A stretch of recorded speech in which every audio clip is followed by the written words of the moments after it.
First impressions are important, but they aren't always accurate. I remember meeting my primary advisor for the first time when I was a graduate student doing a PhD in marine biology. My first impression was that he was rude and enjoyed making students feel stupid. I was so turned off by this first impression that it made me on multiple occasions rethink my decision to enter into this graduate program. Was this a big mistake?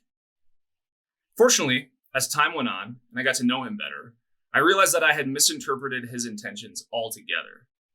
He wanted me to succeed as a scientist, and he knew that this would require a lot of careful attention and critical feedback on his part.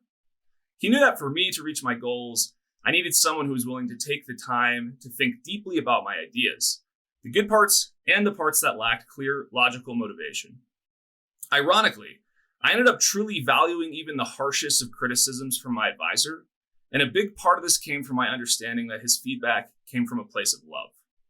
Having said that, sometimes our first impressions of someone can turn out to be accurate too.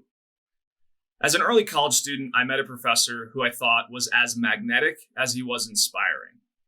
He was the first marine biologist I met in real life, and his world seemed fantastical. He would travel to remote corners of the planet to study how nature worked, to help humankind implement more effective conservation measures. He seemed so incredibly dedicated to his work, and also, luckily for me, dedicated to mentoring the next generation of scientists. He became one of my core mentors while I was an undergraduate student, and as I got to know him better, his influence on me only grew.